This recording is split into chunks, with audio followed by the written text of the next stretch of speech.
So, without further ado, let me introduce Robert. Born in 1943, Robert Adamson lives with his partner, photographer Juno on the Hawkesbury River to the north of Sydney. Over the past 5 decades, he has produced 21 books of poetry and 3 books of prose. He has been awarded the Christopher Brennan Prize for Lifetime Achievement, the Patrick White Award, and the Age Book of the Year Award for the Goldfinches of Baghdad, Flood Editions 2006. His most recent book is Reaching Light, Selected Poems, which is going to be launched officially today. Can we welcome Robert Adamson?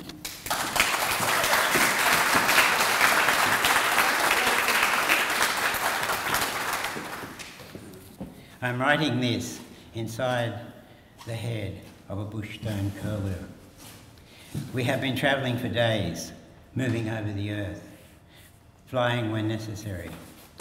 I am not the bird itself, only its passenger, looking through its eyes. The world rocks slightly as we move over the stubble grass of the dunes.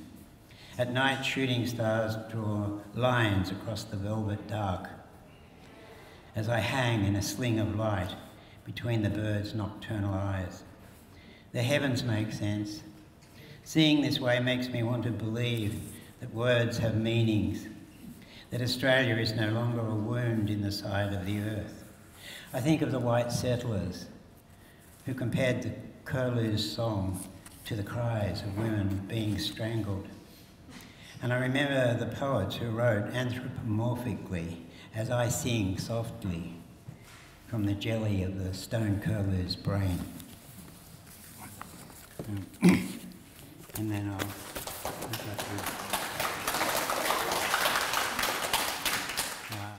Garden poem for Juno.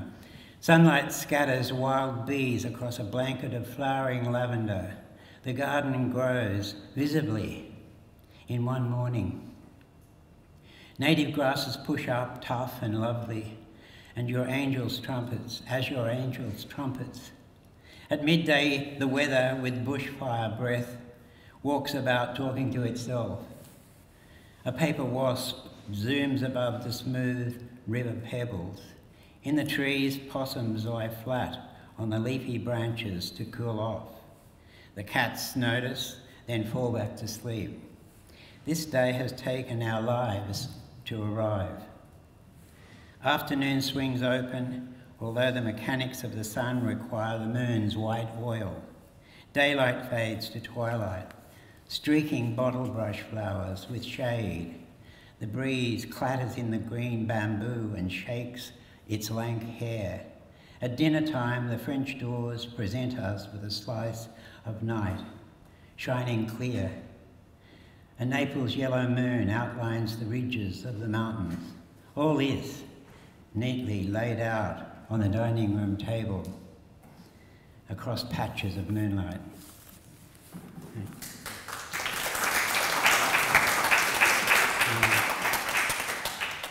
All the ones I've read were in the new book. For this one, I've just written this. It's in the latest Meandrin, I think. I used to be a commercial fisherman, and I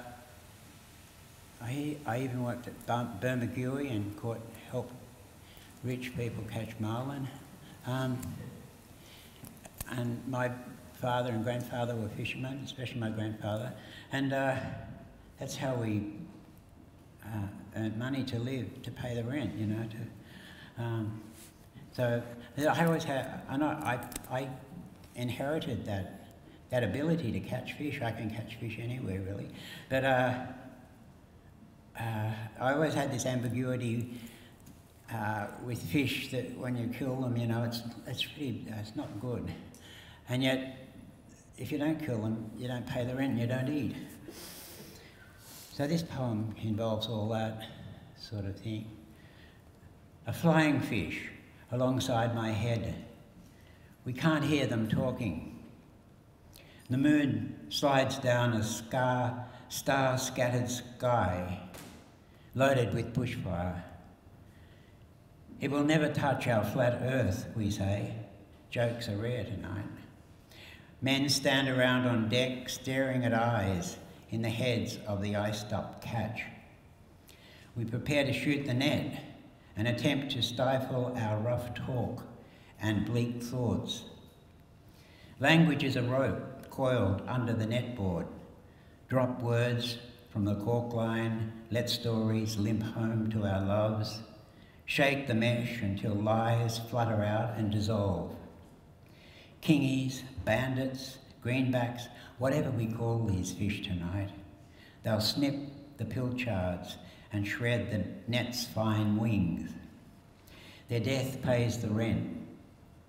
Can it be wrong fishing the deep channels for these silver kilos? A jack mackerel skips across the surface, catches a flicker, its flanks lit by moonlight. I asked my grandfather once, why do mullet jump? Inside our heads we glide over the tide, a masked plover, flying out, far from land, its call creaking, iron gates in a gale, sharp words for a present tense emergency. Far upstream, on glassy Cotton Tree Bay, the mullet are jumping. Great.